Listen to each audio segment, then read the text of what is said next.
Hello बच्चों, my name is Sunil Gupta. आज हम पढ़ने वाले हैं 3D लाइन से रिलेटेड क्वेश्चंस, है ना। जो जो भी मैंने टॉपिक्स पढ़ाए हैं इससे पहले वाले वीडियो में, उनसे रिलेटेड मैं क्वेश्चंस करवाने वाला हूँ। बड़े ही मजेदार क्वेश्चंस हैं। अगर तुमने ये जितने ही क्वेश्चंस हैं, मतलब मैं करीबन 10 क्वेश्चंस करवाऊंगा, अगर ये क्वेश्चंस कर लिए तो तुम कोई सा भी 3D लाइन का क्वेश्चन ऐसा नहीं होगा जो तुम नहीं कर सकते। तो ध्यान से देखना इस वीडियो को, है ना, लास्ट तक देखो ताकि तुम्हारे सारे ही कंसेप्ट क्लियर हो जाए। और जो तुम्हें लगे कि ये क्वेश्चन तो मेरे को आता है, तो उस क्वेश्चन को थोड़ा सा आगे बढ़ के दूसरे क्वेश्चन पे चले जाओ। इसमें ना सभी वेराइटी के क्वेश्चन लिए हैं। स्टार्टिंग में तो देखो इजी इजी क्वेश्चन है, लेकिन 2 3 या 4 क्वेश्चन के बाद तुम्हारे पास ठीक ठीक से क्वेश्चन आना शुरू हो जाएंगे। और अक्सर वही क्वेश्चन आते हैं जो थोड़ा सा लेट स्टार्ट होते हैं, ठीक है ना। स्टार्टिंग में आने वालों को तो कोई वैसे वैल्यू नहीं देता, है ना। अपना इंडिया है, नेता में से थोड़ा देरी से आते हैं, उन्हीं को वैल्यू होती है। तो स्टार्टिंग में छोटे मोटे क्वेश्चन हैं जिनसे थोड़े तुम्हारे कंसेप्ट क्लियर हो जाएंगे, और बाकी अपन इन क्वेश्चन को करेंगे।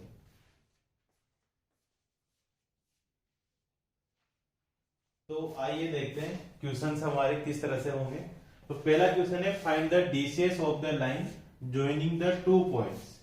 2 पॉइंट है, पी पॉइंट में लिखा हुआ है अपने पास 1 5 4, और क्यू पॉइंट में लिखा हुआ है 4 3 -2।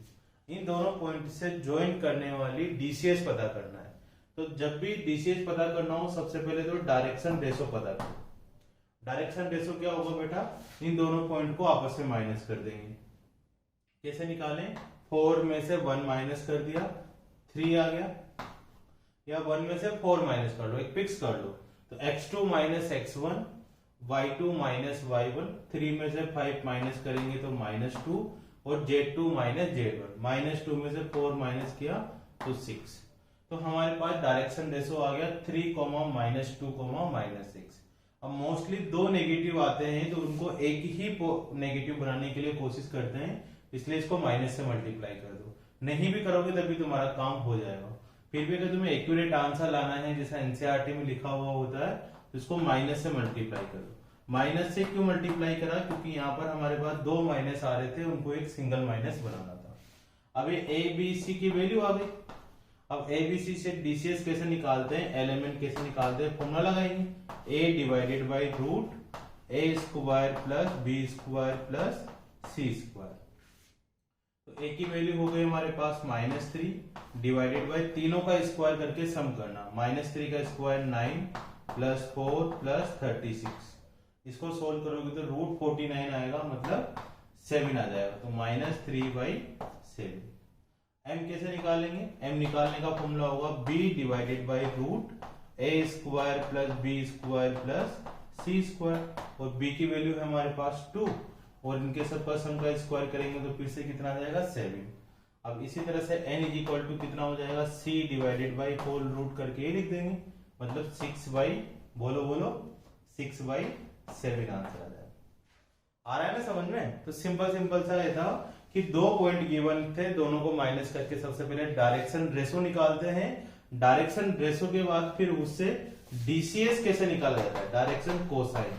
तो ये वाला फॉर्मूला लगा देते हैं, डीसीएस डीआरएस निकल गया, फिर ये वाला फॉर्मूला लगाकर हम लोग डायरेक्शन कोसाइन निकाल लेंगे। ठीक है बेटा, चलो अब सेकंड क्वेश्चन करते हैं।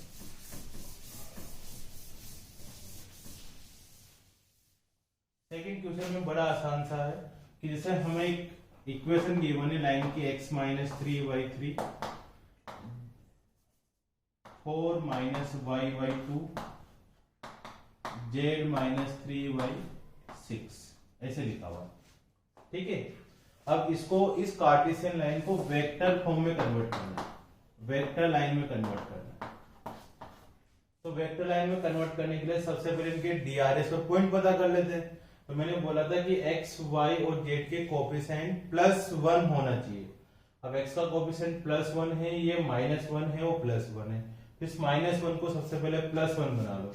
तो कैसे करें, x -3/3, इसमें से माइनस कॉमन लिया तो y -4/2 और z -3/6। ये जो माइनस आया इसको कहां लिख देंगे हम लोग, नीचे। तो ऊपर हो जाएगा y -4, ठीक है। अब लाइन की वेक्टर लाइन की इक्वेशन होती है R vector is equal to A vector plus lambda B vector. A vector का मतलब होता है हमारे पास पॉइंट और बी वेक्टर का मतलब होता है डायरेक्शन। ठीक है, जिसको थोड़ा कम समझ में आ रहा है उससे पहले वाला वीडियो देख लो, उसमें मैंने डिटेल में सिखाया है। तो पॉइंट कैसे निकालते हैं बेटा कि x -3 को 0 कर दो, y -4 को 0 कर दो, z -3 को 0 कर दो। तो x -3 को 0 करने से x की वैल्यू कितनी आ जाएगी 3, y -4 को 0 करने से 4 और z -3 को 0 करने से z की वैल्यू 3 आ जाएगी। ये तो हो गया पॉइंट। और डायरेक्शन DRS कैसे निकालेंगे? डायरेक्शन होता है जो नीचे लिखा हुआ होता है। ठीक है, सबसे पहले x y z के कोएफिशिएंट +1 किए तो नीचे लिखा हुआ है 3 -2 और 6, ये डायरेक्शन है। तो इसको पॉइंट के फॉर्म में कैसे लिखें? पॉइंट का मतलब ए वेक्टर। तो ध्यान से देखो R vector is equal to A vector को पॉइंट में कन्वर्ट करना है, जिनके पीछे I cap J cap K cap लगा दो तो हो जाएगा 3 I cap plus 4 J cap plus 3 K cap. ये तो हो गया पॉइंट। प्लस कोई भी कांस्टेंट लैम्डा या म्यू लगा दो और बी वेक्टर में क्या लिख दो? जो ये लिखा हुआ है DRS, इनके पीछे भी आई cap J cap K cap लगा दो। 3 I cap -2 J cap plus 6 के। तो ये हो गया हमारे पास वेक्टर इक्वेशन जो कि कार्टेशियन फॉर्म से कन्वर्ट करनी थी। समझ में आ रहा है हमारे पास? सबसे पहले एक्स वाई जेड कोएफिशिएंट को +1 करना है, उसे जो नीचे लिखा होगा वो DRS हो जाएंगे और इनको 0 करने से जो वैल्यू आएगी वो पॉइंट आ जाएगी। पॉइंट को पॉइंट की जगह पे लिखना है, डायरेक्शन को डायरेक्शन की जगह लिखना है, simple I cap J cap K cap लगाना है। ठीक है, चलो वापिस से दूसरा करते हैं क्वेश्चन। हमारे पास R vector is equal to 1 I cap 2 J cap plus mu is equal to I cap plus J cap plus 3 J cap, ये लिखा हुआ है। ठीक है, अब इस वेक्टर लाइन की इक्वेशन है जिसमें आगे वाला पॉइंट होता है और पीछे वाला डायरेक्शन को रिप्रेजेंट करता है। तो इसको किस में कन्वर्ट करना है? Convert into Cartesian form. किस में कन्वर्ट करना है? कार्टेशियन फॉर्म में कन्वर्ट करना है। तो कैसे करते हैं बेटा? सबसे पहले पॉइंट लिख लो। पॉइंट कितना आएगा 1 2 और के कैप तो है नहीं तो यहाँ पर 0 के कैप लिख देंगे। आई कैप का कोएफिशिएंट 1, जे कैप का 2, के कैप नहीं है तो 0 लिख दिया। आगे वाला तो पॉइंट को रिप्रेजेंट करता है। किसको रिप्रेजेंट करता है?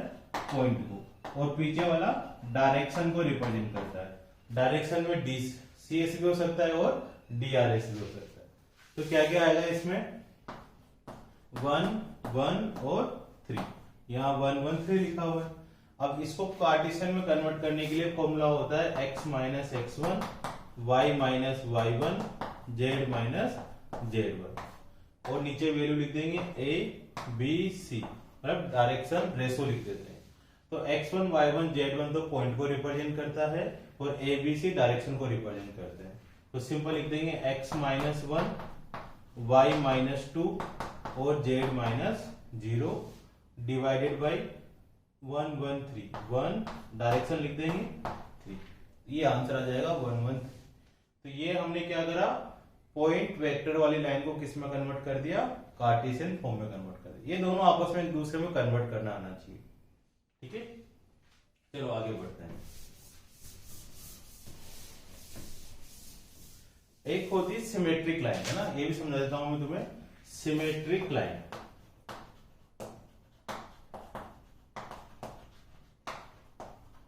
सिमेट्रिक लाइन क्या होती है? ठीक है बेटा, सिमेट्रिक लाइन जो होती है, ध्यान से देखना, सिमेट्रिक लाइन में इस तरह से लिख दिया जाता है x - 3/2 is equal to y - 2/4, कुछ भी लिख देंगे और कॉमा लगाकर, है ना, इस तरह का कुछ सेमीकोलन बनाकर z इज इक्वल टू 1 लिख दिया, ऐसे लिख देंगे। इसको बोलते हैं सिमेट्रिक लाइन कि ये अलग से बना दी गई है। बिल्कुल, ये तो इक्वल टू में था, एक कॉमा लगा दिया। तो इसको कैसे इक्वल टू फॉर्म में कन्वर्ट करें लाइन बनाने के लिए? तो आगे की दो ऐसी कैसी है तो इसको तो ऐसा कैसा लिख दो y - 2 इज इक्वल टू 4। अब इसको इक्वल टू बनाना है, सेमीकोलन को क्या बनाना है? इक्वल टू बनाना है। तो कैसे करें? -1 को उठा के इधर ले आओ, इसको लिख सकते हैं हम लोग z - 1। तो यहाँ पर लिख दो z-1 डिवाइडेड बाई, और इसके नीचे लिख देना है अपने को 0, क्योंकि हमें z इज इक्वल टू 1 करना है। तो इधर क्रॉस मल्टीप्लाई कर दो, पूरा 0 हो जाएगा, मतलब z-1 इज इक्वल टू 0, तो z इज इक्वल टू 1। मतलब जब भी सेमी कोलम लिखा हो तो नीचे का DRS क्या लिखना है अपने को, 0 लिखना है। अब इसमें पॉइंट क्या हो जाएगा 3, x-3 को 0 करेंगे, y-2 को 0 करेंगे, z-1 को 0 करेंगे, तो x y z की क्या वैल्यू आ जाएगी 3 2 1। तो पॉइंट तो हो गया 3, 2, 1, और इसके डायरेक्शन रेशो हो जाएंगे 2 4 0। ठीक है, अगर हमारे सामने इस तरह से लिखा हुआ है x is equal to 1, y is equal to 3 और z इज इक्वल टू 4, है ना, ऐसे लिख दिया। अब ये देखो, इसको बोल दिया गया है कि ये लाइन की इक्वेशन है।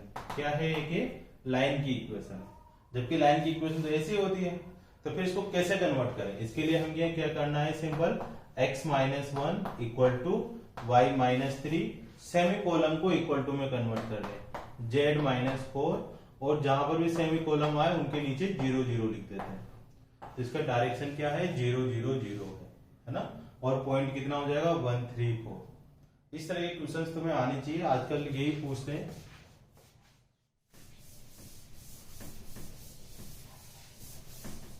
चलो और क्वेश्चन उठाते हैं। R vector is equal to 2 lambda minus 1 i के, 3 लैम्डा माइनस 1 j के, प्लस 4 लैम्डा k के। ठीक है, एक वेक्टर इक्वेशन है, वेक्टर लाइन है ना, लाइन की इक्वेशन है। Find the passing point, find the passing point, ये किस पॉइंट से पास होती है पता करना है। तो बेटे जब भी इस तरह की इक्वेशन लिखी होगी, कभी इसमें लैम्डा होगा, कभी म्यू होगा, कभी टी होगा, कभी एस होगा, तो इनको सिंपल सिंपल तरीके से जो भी कांस्टेंट आया ना, इसको एक कांस्टेंट बना दो। सारे लैम्डा लैम्डा वालों को एक साथ इकट्ठे कर लो, बिना लैम्डा वालों को एक साथ इकट्ठे कर लो। ठीक है, तो हमारे पास जो जनरल फॉर्म होती है ना, वो ये होती है a vector plus lambda b vector, ये तो पॉइंट होता है, और ये डायरेक्शन DCS या DRS होते हैं। लैम्डा की जगह कुछ भी हो सकता है, लैम्डा म्यू टी एस, ये जनरली आते हैं। तो इसको हमें इस फॉर्म में कन्वर्ट करना है। तो कैसे कन्वर्ट करते हैं, लैम्डा लैम्डा को एक साथ कर लो। कैसे करें, r vector is equal to i के अंदर मल्टीप्लाई कर दो, तो 2 लैम्डा i के माइनस i के, j के को अंदर मल्टीप्लाई कर दो, तो 3 लैम्डा j के माइनस j के प्लस 4 लैम्डा k के। अब बिना लैम्डा वालों को एक साथ अलग कर लो, फिर से माइनस i के, एक तो ये रहा और एक ये रहा, इन दोनों को एक साथ लिख लो, प्लस, और बाकी को अलग लिख दो, 2 लैम्डा i के प्लस 3 लैम्डा j के प्लस 4 लैम्डा k के। ठीक है, अब इसमें हो गया माइनस i के माइनस j के, यहां से लैम्डा की वैल्यू बाहर निकाली, तो 2i के प्लस 3j के प्लस 4k के। तो जो पॉइंट है वो आगे वाला हो जाएगा, और जो भी कांस्टेंट से मल्टीप्लाई हो रहा है ये डायरेक्शन या DRS हो जाएंगे। तो पॉइंट क्या होगा बेटा इसका -1 और k तो आ नहीं रहा, उसको 0 लिख दे, 0 k। अगर हमें DRS भी पूछे होते तो क्या लिख देते 2, 3, 4, ये DRS लिख देते। तो पॉइंट तो ये होगा, डायरेक्शन ये होगा। ये सब क्वेश्चंस करने के पीछे ये बेटा तुम्हारे पूरे के पूरे कंसेप्ट क्लियर हो जाएंगे। अब हम जो भी क्वेश्चंस करने वाले हैं, ये वाला इसके बाद से वो थोड़े अच्छे लेवल के क्वेश्चंस होंगे। जस्ट इसके बाद वाला भी नॉर्मल है, उसके बाद फिर अच्छे अच्छे क्वेश्चंस आएंगे। तो तुम बने रहो, है ना, धीरे धीरे तुम्हारे कंसेप्ट में क्लियर कर रहा हूँ और थोड़ा स्पीड से पढ़ा रहा हूँ। आई थिंक क्लियर होते जा रहे होंगे। तुम नोट जरूर करना है इनको, है ना।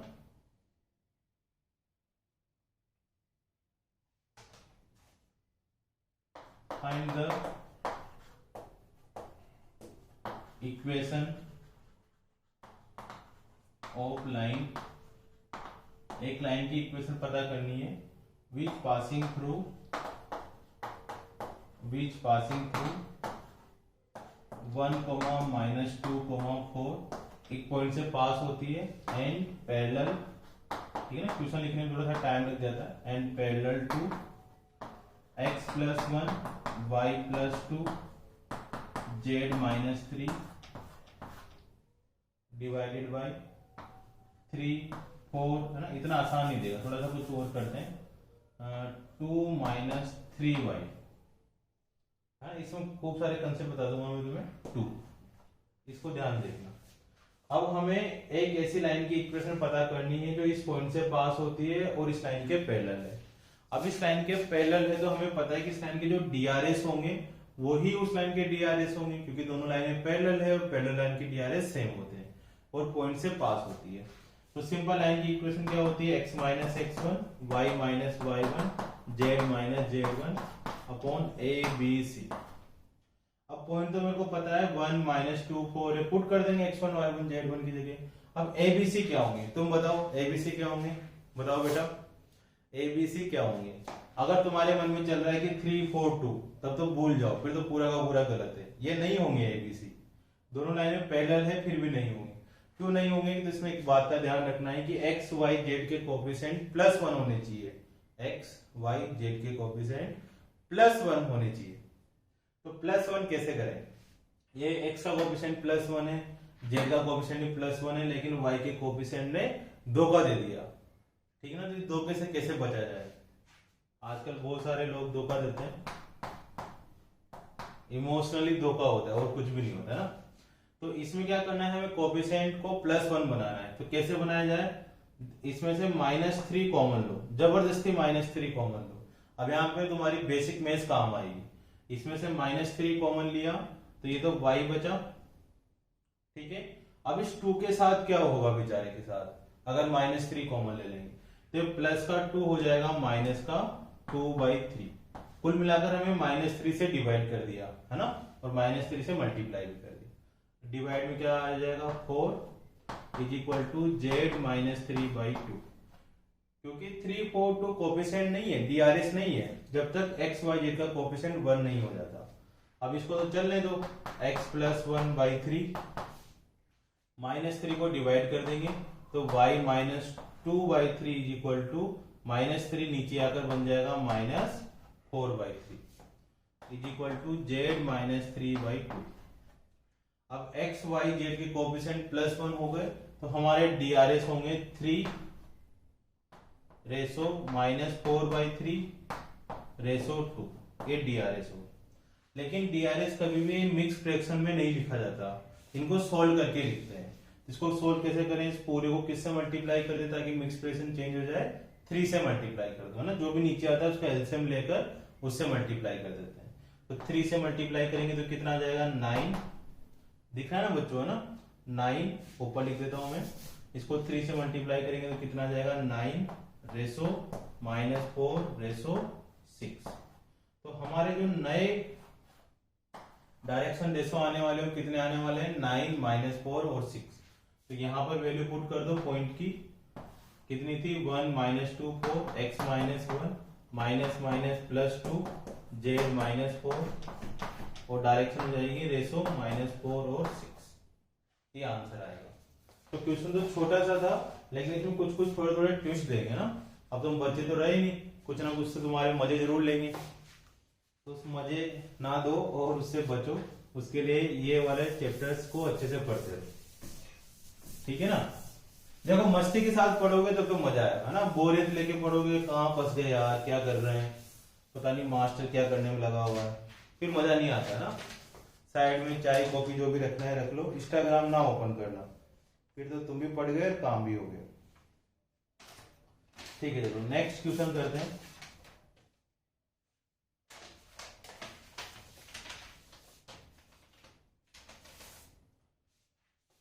फाइंड द वैल्यू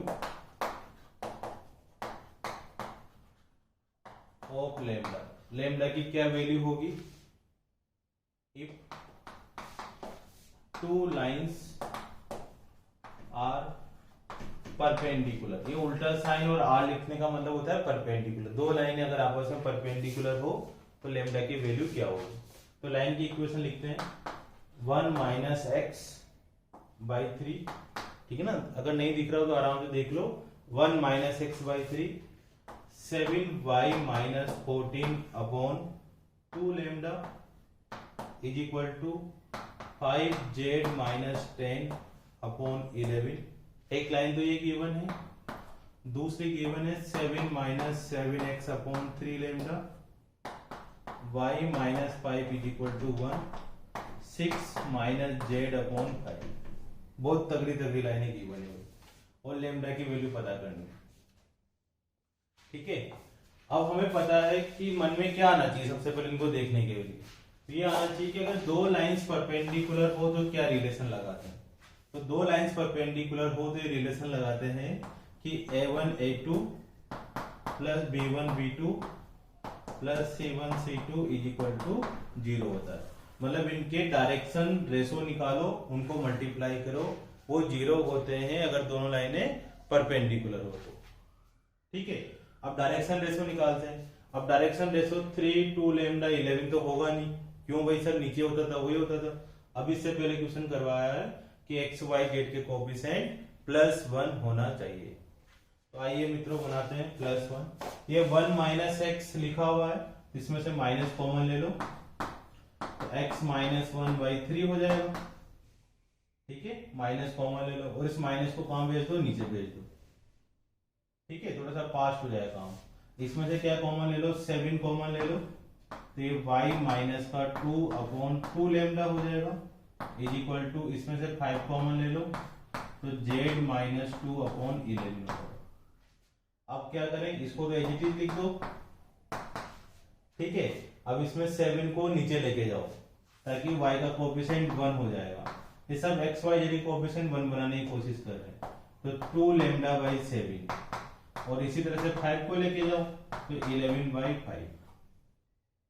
तो यहाँ पर DRS A1 B1 C1 क्या होने वाले हैं, 3 2 लेमडा बाई 7 और 11/5 ये होने वाले हैं।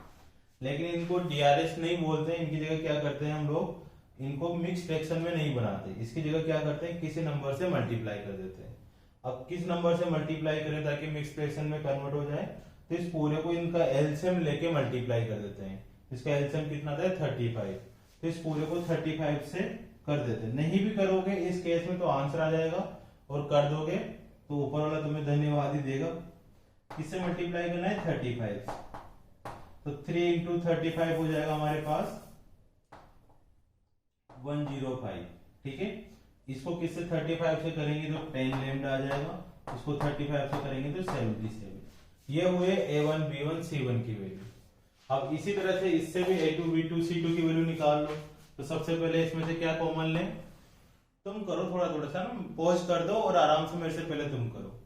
इसमें से क्या कॉमन लें, माइनस का 7 कॉमन लो ताकि x माइनस 1 प्लस का x बन जाए, divided by 3 lambda is equal to y minus 5 upon 1। इसमें तो सिंपल माइनस कॉमन लेना है, z माइनस 6 अपॉन 5। ठीक है, अब यहाँ पर लिख दो x minus 1 upon 3 lambda y minus 7, y minus 5 is equal to 1 और z माइनस 6 अपॉन माइनस 5। इसके DRS हो जाएंगे अपने पास 3 लेमडा माइनस का 7 1 और माइनस का 5। इनको -7 को फिर मिक्स फ्रैक्शन में कन्वर्ट करने के लिए 3 लेमडा को -7 से मल्टीप्लाई कर दो, -7 से मल्टीप्लाई करो तो ये आ गया A2 B2 C2, A2 B2 C2। अब इन दोनों को आपस में मल्टीप्लाई करना है और लेमडा की वैल्यू निकालनी है। ठीक है ना, इन दोनों को आपस में इसमें फॉर्मूले में वैल्यू पुट करनी है और लेमडा की वैल्यू निकालनी है। लेमडा आएगा हमारा 7 आंसर। ठीक है ना, इसको सोल्व करोगे तो लेमडा की वैल्यू 7 आ जाएगी। चेक कर लो एक बार, ऊपर नीचे और अब 2 बार निकाल लो, हो सकता है गलत भी आ रहा हो लेकिन मोस्टली 7 ही आ रहा होगा। ठीक है, फिर अगर दिक्कत आ रही है तो कमेंट कर ही देना, सब अपना ही है। परेशान तो नहीं होगा ना, थोड़ा जल्दी जल्दी करवा रहा हूं है ना, आराम आराम से पॉज कर करके देखते रहो और हो जाएगा ना। लेकिन ये है कि अगर तुमने ये सारे क्वेश्चंस कर लिए, ये सब कंसेप्ट कर लिए, तो ये मानो तुम्हारा पेपर बहुत अच्छा जाने वाला है। तुम नहीं सोच सकते उससे भी अच्छा होगा, क्योंकि इनके अलावा और कुछ पूछ ही नहीं सकता जो मैं करवा रहा हूँ, सारा कुछ निचोड़ बता रहा हूँ। और ये सब पढ़िए अगर तुम प्लेन के क्वेश्चंस करते हो, वाह वाह वाह, मजा आएगा तुम्हें करने को। ये वाला चैप्टर तुम्हारा फेवरेट बन जाएगा कि सर बस और ये ऐसा चैप्टर है कि इसमें कहीं से भी क्वेश्चन दो, ठीक है ना, आईआईटी एडवांस के भी, वो भी साथ साथ ले रहा हूँ, जेईई मेंस वाले भी इसमें, तो वो भी कर सकते हो। इन्हीं कंसेप्ट के ऊपर आता है, तुम सब इंटेलिजेंट बच्चे हो।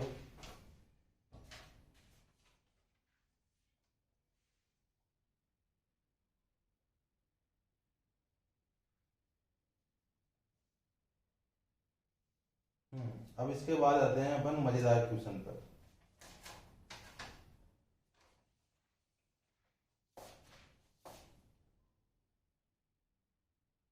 देखो एक लाइन है, पूरा क्वेश्चन नहीं लिख रहा मैं, एक लाइन है, इसकी इक्वेशन गिवन है x/2 y-2/3 और z-3/4, ये इस लाइन की इक्वेशन है।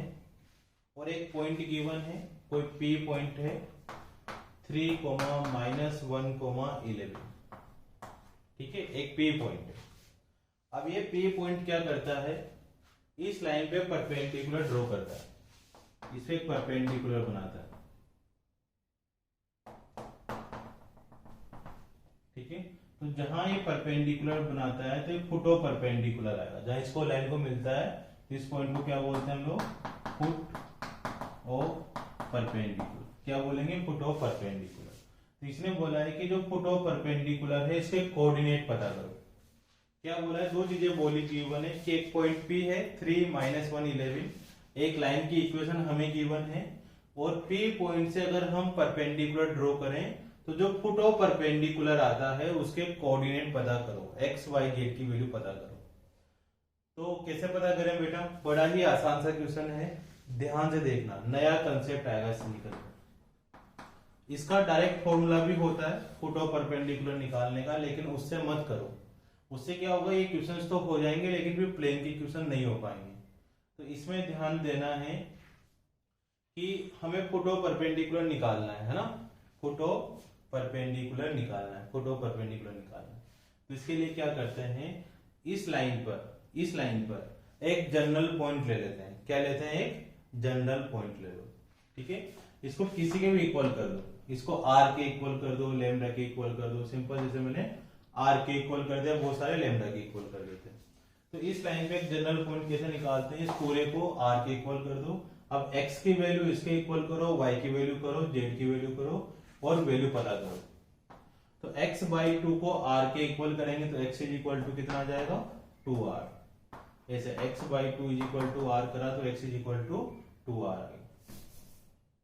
y-2/3 को r के इक्वल कर दो, ठीक है, तो y इज इक्वल टू कितना आ जाएगा, -2 इज इक्वल टू 3r, तो y is equal to 3r plus 2, 3r plus 2 आ गया। इसी तरह से z की वैल्यू आ जाएगी हमारे पास 4r प्लस 3, z की वैल्यू आ गई 4r प्लस 3।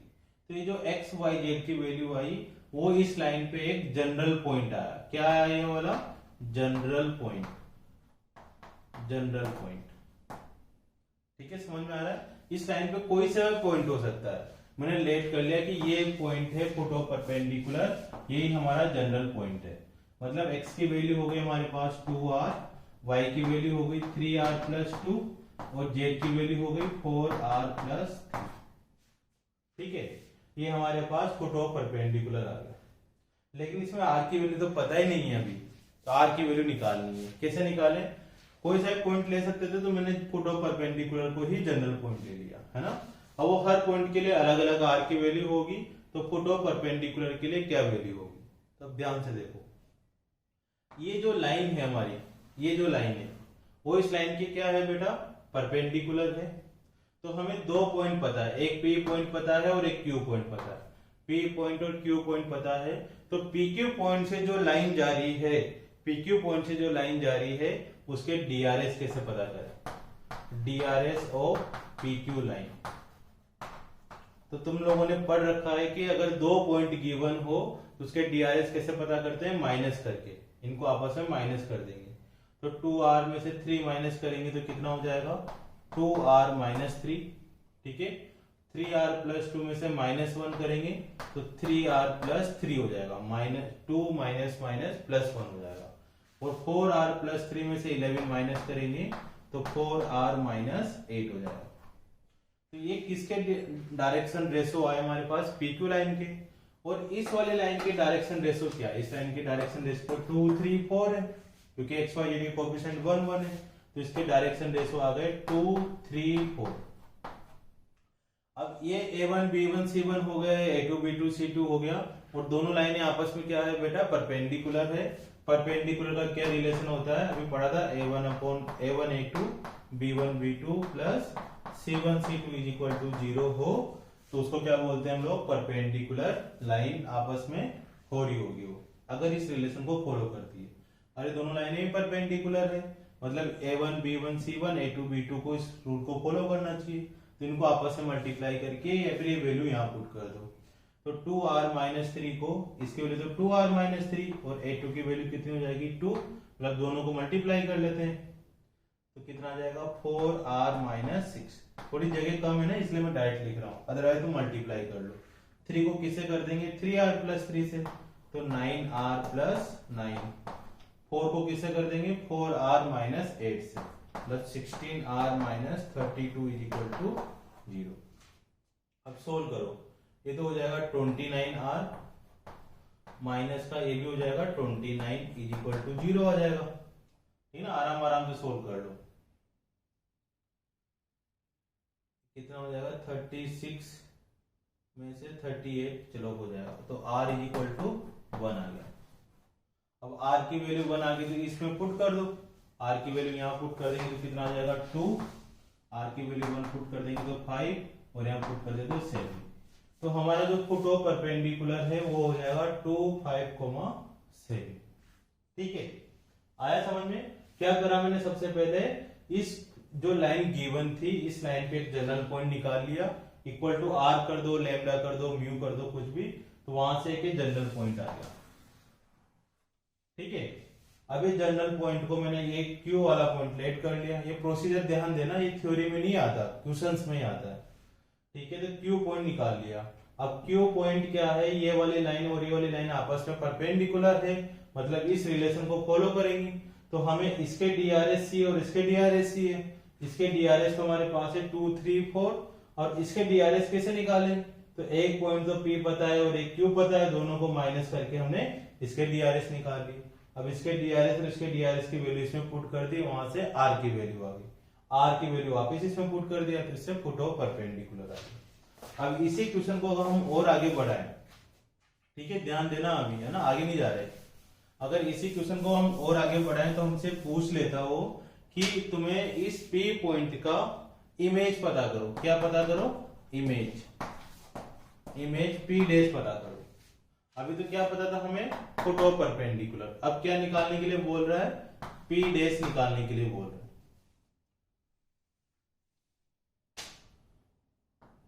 P डैश निकालने के लिए बोल रहा है।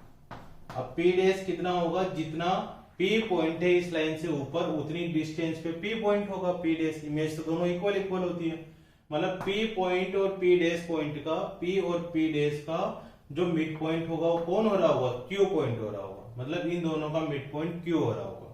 तो Q पॉइंट कितना निकाला हमने, 2 5 7 निकाला था सोल्व करके। ठीक है, तो जब भी हमें इमेज निकालनी होगी तो सबसे पहले क्या निकालना है, फुट ऑफ परपेंडिकुलर। फिर सुनो लाइन को, जब भी हमें इमेज निकालनी होगी तो सबसे पहले क्या निकालेंगे, फुट ऑफ परपेंडिकुलर निकालेंगे। इसका ही फॉर्मूला होता है निकालने का, लेकिन फॉर्मूला याद नहीं करना तुम्हें, ठीक है ना, इसी तरीके से करो ताकि कंफ्यूज नहीं हो। तो इस P डैश को लिख लो x, y, z। अब हमें पता है कि P डैश और P का मिड पॉइंट Q होने वाला है, मतलब फुट ऑफ परपेंडिकुलर होने वाला है, तो मिड पॉइंट का फॉर्मूला लगा देते हैं। मिड पॉइंट का क्या फॉर्मूला होता है, वही जो तुमने 9 10 में पढ़ के 11 में पढ़ा है, x1 plus x2 by 2, y1 plus y2 by 2, z1 plus z2 by 2। मतलब इस x और 3 का सम करें हम, x प्लस 3 by 2, तो इक्वल टू में कितना आएगा, मिड पॉइंट मतलब 2 आ जाएगा। तो इसको सोल्व करो, तो 2 into 2 4, 3 माइनस करेंगे तो x इज इक्वल टू 1 आ गया। फिर इन दोनों को सम कर देते हैं, y प्लस माइनस का 1 by 2 इज इक्वल टू कितना आ जाएगा 5। अब इसको सोल्व कर लो, तो 10 हो जाएगा, इधर आएगा तो 11 हो जाएगा, तो y इज इक्वल टू 11 आ गया। z का कर लेते हैं, Z plus 11 by 2 is equal to 7। Solve करोगे तो Y Z is equal to 3 आ जाएगा। तो जो इमेज वाला पॉइंट आया वो आया 1, 11 एंड 5। तो इस तरह से तुम्हें इमेज निकालेंगे।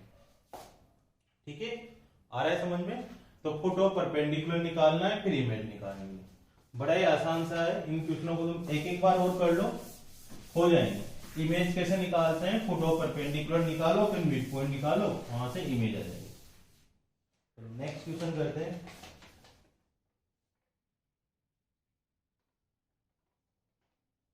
ये भाई बड़ा इंपॉर्टेंट क्वेश्चन है। Find the equation of line, ठीक है, विच पासिंग थ्रू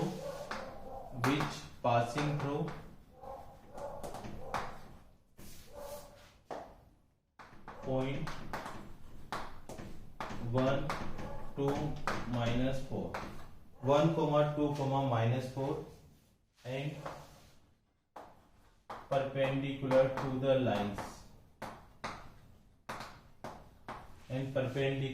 the lines, किन किन लाइनों के परपेंडिकुलर है? x -8/3, y +19/- 16 और z -10/7। और एक और लाइन है x -15/3, y -29/8 और z -5/-5। ठीक है, ये क्वेश्चन है। Find the equation of A line, एक लाइन की इक्वेशन पता करनी है जो 1, 2, -4 पॉइंट से पास होती है और इन दोनों लाइनों के परपेंडिकुलर है। ये बड़ा इंपॉर्टेंट क्वेश्चन है भाई, इस बात का ध्यान रखना है। नहीं भी समझ में आए तो रट लेना कि ऐसे होता है। ये क्वेश्चन पूछते हैं पेपर में, 100% है। ठीक है ना, कोई नहीं भी लिखेगा तब भी ये क्वेश्चन तो आएगा 100% है। तो इसको कैसे सोल्व करें ना, बड़ा इंपॉर्टेंट क्वेश्चन है भाई, इस चीज का ध्यान रखना है। क्या ध्यान रखना है? कंसेप्ट ये याद रखना है कि अगर कोई एक लाइन किन्हीं दो लाइनों के परपेंडिकुलर हो, ठीक है, एक लाइन किन्हीं दो लाइनों के परपेंडिकुलर हो, या एक वेक्टर किन्हीं दो वेक्टर के परपेंडिकुलर हो, एक वेक्टर किन्हीं दो वेक्टर के परपेंडिकुलर हो, तो कैसे निकाला जाता है? तो जब भी जैसे अगर सी वेक्टर है, वो क्या है? ए वेक्टर एंड बी वेक्टर दोनों की क्या है? परपेंडिकुलर है, दोनों के आपस में क्या है? परपेंडिकुलर। तो जो सी वेक्टर होगा उसके डायरेक्शन, जो सी वेक्टर होगा उसकी डायरेक्शन होगी A cross B vector. Direction of C vector क्या होगी? ए क्रॉस बी वेक्टर के इक्वल होगी। ठीक है, वही राइट हैंड थंब रूल लगाते हैं इसमें कि जैसे एक वेक्टर ये है, दूसरा ये है, तो तीसरा कहां पे जा रहा होगा? ऊपर की तरफ जा रहा होगा।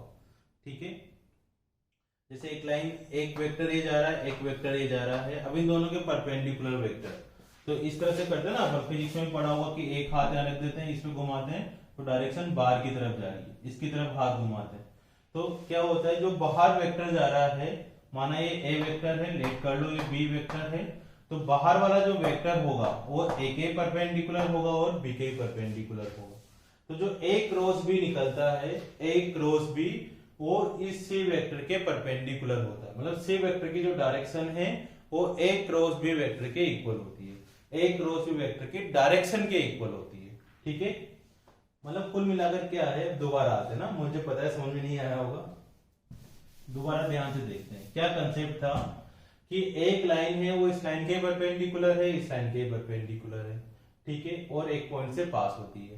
तो किसी भी लाइन की इक्वेशन निकालने के लिए हमें दो चीजों की जरूरत पड़ती है। एक तो हमें पॉइंट की जरूरत पड़ती है, एक हमें डायरेक्शन की जरूरत पड़ती है। तो बेटा देखो, पॉइंट तो हमें पता है सही, वहां गिवन है। अब डायरेक्शन कैसे निकालें? तो डायरेक्शन कैसे निकालें कि वो जो लाइन है वो इन दोनों के परपेंडिकुलर है, तो इनके जो डीआरएस है, जैसे इनके डीआरएस कौन कौन से हैं? 3, -16 और 7, और दूसरी लाइन के डीआरएस है 3, 8 और -5, ये डीआरएस है। तो इन दोनों डीआरएस का जो क्रॉस प्रोडक्ट आएगा इन दोनों डीआरएस के जो क्रॉस प्रोडक्ट से जो डायरेक्शन आएगी वो इस लाइन की डायरेक्शन होगी। क्यों होगी? क्योंकि ये लाइन दोनों लाइनों की क्या है? परपेंडिकुलर है। तो जब भी दो लाइनें आपस में, कोई एक लाइन दो लाइनों के परपेंडिकुलर हो और उस लाइन के हमें डायरेक्शन रेशो निकालने हो, तो दोनों लाइनों के दोनों डीआरएस का क्या कर देते हैं? क्रॉस प्रोडक्ट कर देते हैं। एक बार और सुनो, कोई एक लाइन है जो दो लाइनों के परपेंडिकुलर है, अब हमें उस लाइन के डायरेक्शन रेशो चाहिए, तो उस लाइन के डायरेक्शन रेशो निकालने के लिए क्या करते हैं हम लोग? इन दोनों लाइनों के डायरेक्शन रेशो का क्रॉस प्रोडक्ट निकाल लेते हैं। अब क्रॉस प्रोडक्ट कैसे निकालें? तो ए क्रॉस बी निकालने का तुम्हें फॉर्मूला पता होगा, वेक्टर में डिटरमिनेंट लगाते हैं, आई cap J cap K cap लिखते हैं, और एक के डायरेक्शन रेशो लिख दिया 3 - 16 7, दूसरे का लिख दिया 3 8 -5। अब इसको सोल्व करते हैं। सोल्व करना तुम्हें आता ही होगा, डिटरमिनेंट में पढ़ रखा है। आई कैप से स्टार्ट करेंगे, दोनों को मल्टीप्लाई कर दो, तो 80 - 56 - जे कैप, फिर इसको छोड़ देंगे तो इन दोनों को मल्टीप्लाई करेंगे, तो माइनस का 15 माइनस का 21 प्लस के केप में क्या करेंगे? इसको छोड़ इसको मल्टीप्लाई करेंगे, तो 24 - 48, ठीक है, 24 माइनस 48, तो प्लस का 48 हो जाए, ठीक है। अब इनको आराम से सोल्व कर लो। ये 4 मतलब 24 आई कैप, इन दोनों को सोल्व करेंगे तो प्लस का 36 जे कैप प्लस इन दोनों करेंगे तो 72 के कैप, ठीक है। तो हमारे पास जो डायरेक्शन रेशो आया है ना, ए क्रॉस बी से जो डायरेक्शन आएगी वो किसकी डायरेक्शन होगी? जो इन दोनों लाइनों के परपेंडिकुलर हो। तो इन दोनों लाइनों के परपेंडिकुलर लाइन तो हमें निकालनी थी, तो इसके डायरेक्शन रेशो आ गए 24 36 और 72। अगर इनको सिंप्लीफाई करना चाहो तो 12 से कैंसिल हो रहे हैं, तो 12 से कैंसिल होकर इनको लिख सकते हैं 2 3 और 6। तो डायरेक्शन रेशो आ गए 2 3 6। अब लाइन की इक्वेशन कैसे लिखें? इनमें से मैं रब कर देता हूं।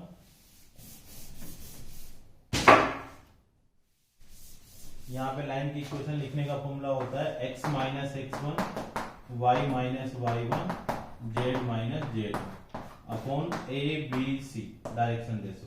तो पॉइंट है हमारे पास x1 y1 z1 1 2 -4, तो x - 1 y - 2 और z -+4, और नीचे आ जाएगा 2 3 6, ये वाला है। तो देखो इसमें कोई भी इतनी बड़ी बात नहीं है, लेकिन इंपॉर्टेंट बस इतना सा ही था कि अगर हमें किसी एक लाइन जो दो लाइनों के परपेंडिकुलर है उसका अगर डायरेक्शन रेशो निकालना है, तो बाकी दोनों लाइनों के डायरेक्शन रेशो को क्रॉस प्रोडक्ट कर देते हैं। उससे जो डायरेक्शन आती है, जो वेक्टर आता है, वो उस लाइन की डायरेक्शन रेशो आती है जो दोनों लाइनों के परपेंडिकुलर रही हो। और एक क्वेश्चन 100% पूछते हैं पेपर, नहीं आता बच्चों को, याद कर लो 101% जेई मेंस में, जेई एडवांस में, बोर्ड में, ठीक है ना, कहीं ना कहीं तो दर्शन जरूर देगा, ठीक है। अब आगे देख लेते हैं, और कुछ इंपॉर्टेंट क्वेश्चन हो तो कर लेते हैं ना। चलो आप करते हैं धीरे धीरे।